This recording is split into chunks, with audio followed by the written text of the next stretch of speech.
This system doesn't clap when you finish. It doesn't care about wins, likes, or praise. It doesn't run on serotonin. It runs on structure. It runs on looped execution. No matter how you feel, and once you step inside it, you don't leave the same. It all starts with Part 1. Part 1, the 08 Protocol. You've been told your mind needs fuel, motivation, energy, clarity. That once you feel better, you'll finally move. They lied. Because there's a point where nothing inside you responds. You're not lazy. You're not broken. You're just done. No emotion, no spark, no fire, just stillness. And the weight of everything you should be doing. Most people collapse here. This is where we begin. The 08 Protocol wasn't built for high achievers. It was built for collapse, for numbness, for minds that are running on nothing but still need to operate at full force. Doesn't care how you feel. It doesn't ask how you slept. It doesn't reward you for trying, because this isn't therapy. It's not self-help. It's not a quote to pin to your wall. This is an internal operating system.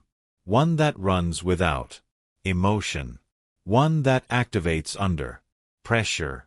One that turns hesitation into function automatically. And once it's installed, you don't need motivation again. You don't need to feel anything at all. You just execute.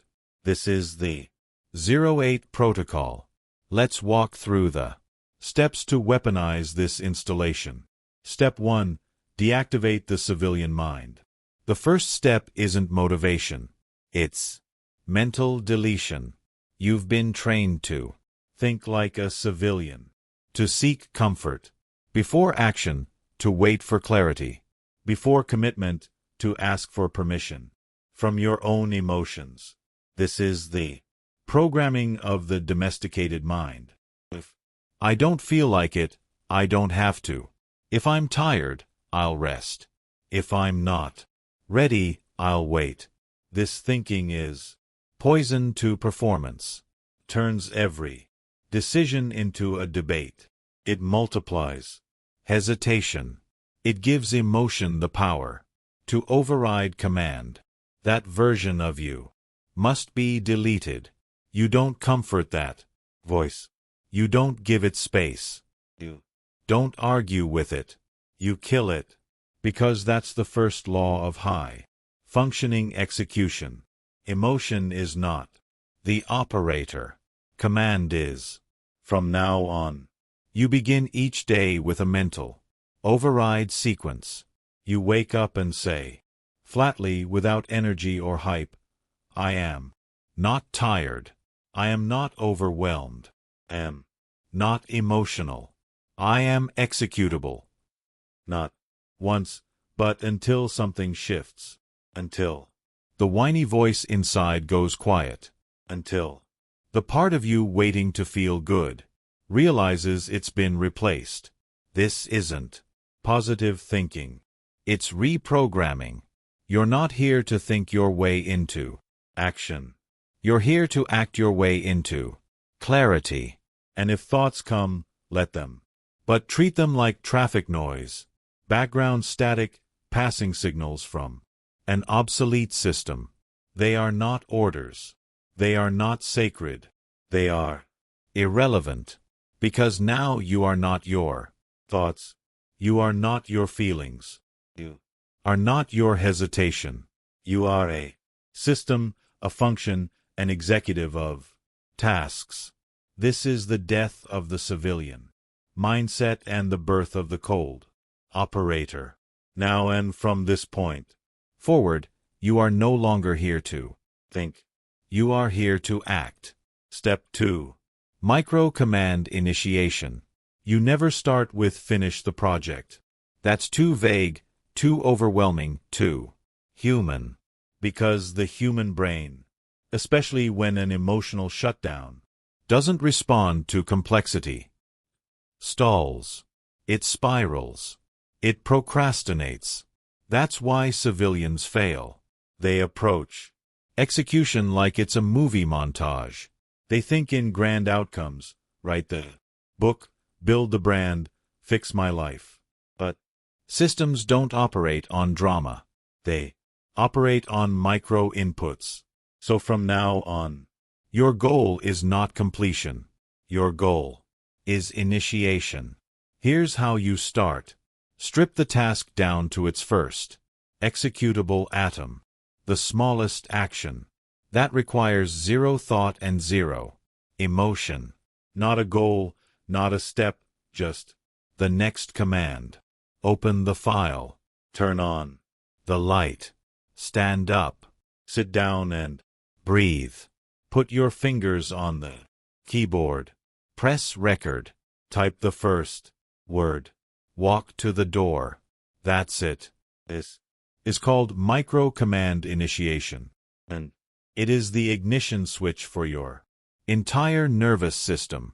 The second the command is clear, you act within 5 seconds.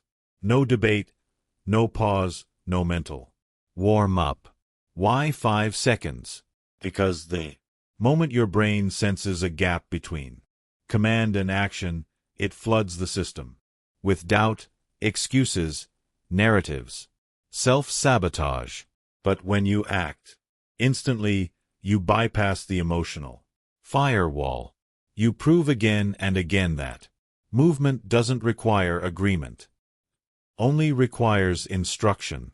And every time you obey the micro-command without emotion, you strengthen the obedience loop. The brain learns, I don't need to feel ready. I just need to move. You are now building neural automation. From fragile identity to program function. From burnout to clean execution. You're not finishing the race. You're just taking the first silent step. And that first step, when repeated under stress, becomes the trigger for everything else. It's not magic. It's mechanical dominance. Start small, start cold, but always start. Step 3. Detach from results. This is where most people fail. They treat small wins like victories. They stop to celebrate effort. They chase the high of I did something. That's not performance. That's civilian conditioning. It's the loop they taught you in school. Complete a task, get a gold star, try your best, earn a pat on the back. But here, there are no stars, no praise, no applause, no serotonin spikes, because you're not here for the high. You're here for the output. That's the shift. You're not performing because you're motivated. You're performing because you're now the type of person who obeys the protocol. You follow the code regardless of emotional outcome. So, when the action is complete, don't pause. Don't react. Don't indulge. You don't say, look at me. I did it. You say flatly, coldly, that was expected. What's next? That phrase is critical. It resets the execution loop. It trains your nervous system that output is normal, not worthy of reward. This is how you hardwire identity over emotion. The more often you perform without expecting to feel anything, the more dangerous you become. Why? Because now, your effort isn't driven by pleasure. It's driven by protocol. You've erased the feedback loop. You've removed the need to be seen. You've shut down the addict that wants a dopamine hit every time you finish something. Instead, you build quiet consistency, brutal reliability, obsessive internal standards. That's not just discipline. That's identity reprogramming. So here's your new formula. Command, execute, Reset. No pride, no story, no break. Just the loop. The reward is no longer the feeling. The reward is the ability to keep going without it. That's how operators are built.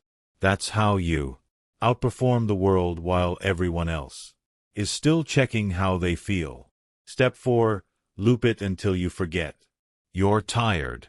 This system is not a one-time fix. It's not a switch you flip and walk away from. It's a loop. And you don't run it once. You run it until everything else disappears. Until your sense of time collapses. Until your feelings dull into silence. Until the pain, the resistance, the boredom, the doubt don't go away. They just stop mattering. That's when you know you've entered the protocol zone. At this stage, your goal is no longer finishing the task. Your goal is looping commands until your identity rewires itself over and over. Micro command action reset. Micro command action reset. Micro command action reset. No thoughts, no breaks, no mental commentary. You don't reflect. You don't analyze. You just continue. This is the part that breaks most people because their nervous system is addicted to variation, stimulation, feedback. But that's the cost of transformation. You don't get to change while being entertained. You change by becoming boringly unstoppable. You change by repeating the same loop until your brain gives up the fight and the machine takes over. And that machine version of you, it doesn't complain, doesn't hesitate. It doesn't need to be convinced. It just runs. You'll know it's working when you start moving without telling yourself to.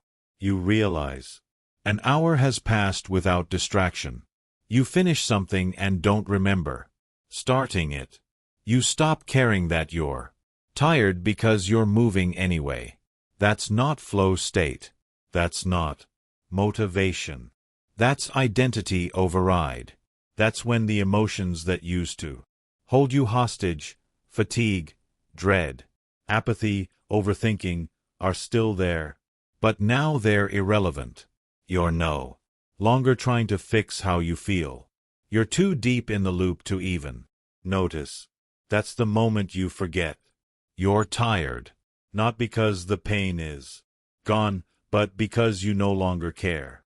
Before we continue, there's something hidden I need to show you. It's called the Whisper Power Bundle. Inside are secret ebooks and audiobooks, dark knowledge I couldn't speak out loud, methods built for minds like yours, the ones who refuse to stay average. And here's the real part. Once you download it, you'll get lifetime access to every future release I create. No noise, no fluff, just raw mental weaponry, delivered straight into your hands. Forever. If this video is hitting something deep, that bundle is your next step. Link is in the pinned comment. Open it and don't tell the others what you find inside. Step 5. Kill the need for readiness forever. Here's the final truth. You will never be ready. You will never feel fully aligned. You will never arrive at the perfect mental state. Waiting is the addiction. Just one more hour, just one more break. Let me feel better first. That's the trap. And it keeps people average forever. Because the average person spends more time waiting to feel ready than they do moving while unready. But you're not average anymore. The 08 protocol doesn't care about readiness. It doesn't require healing. It doesn't ask if you slept well or if your past is resolved. It only asks one question. Can you execute in darkness? Because that's the final test of mental evolution. to move without momentum, to act without incentive, to obey the command even when your mind is silent, your chest is empty, and your soul is tired. This isn't about fixing yourself. This is about replacing the need to be fixed. This is where transformation happens. Not by becoming stronger, but by making your weakness irrelevant. You are no longer a servant of motivation. You are no longer ruled by inspiration. Those are luxuries. You are function. You are system. You execute from zero, from nothing, from numbness, from cold, thoughtless stillness. That's the level where the world can't touch you, because when the system collapses, the lights go. The chaos spikes. Everyone else freezes. You don't because you don't move from energy anymore. You move from code. That's what makes you unstoppable. Not your strength, not your confidence, but your ability to move when everything inside you has disappeared. That's not performance, that's dominance. Part 2. Turning action into obsession. You learned how to move without motivation. You learned how to execute even when your mind was screaming stop. That was survival. But this is the evolution. Welcome to Part 2 of the Zero State Protocol. This is where we go beyond function into something darker, something obsessive, something permanent. Here's what they don't tell you. Starting isn't power. Escaping is weakness. Anyone can start. Starting is cheap. You can start every day and still end up nowhere because there's always a way out. You start then stall. You start, then get distracted. You start then talk yourself down. This isn't discipline. Failure. This is escape conditioning. You've been trained to keep a mental back door open at all times, a just-in case window. If it gets too hard, I'll stop. If I'm not ready, I'll quit. If I fail, I'll pretend I didn't care. But obsession cannot grow in rooms with open doors. It needs isolation. It needs claustrophobia. It needs the psychological reality that the only direction is forward. From now on, when you commit to a task, you don't just start. You remove the exit. You burn the bridge behind you. That means you delete the app that breaks your focus. You publicly declare the deadline. You put money down on failure. You block the fallback option that comforts your weakness. You remove the safety net that lets you restart later. You lock the cage from the inside, because once your system understands there's no way out, a new layer of obsession is born. A hunger to finish. A cold compulsion to complete. A fire that doesn't come from excitement, but from necessity. This isn't motivation. This is neural entrapment, and it's how the most dangerous minds in the world complete massive, ruthless missions. From this point forward, you act as if there is no plan B. No one is coming. Failure is public. The clock is ticking. The task is non-negotiable. And the cost of quitting is your own respect. You remove your ability to turn around, and something inside you shifts forever.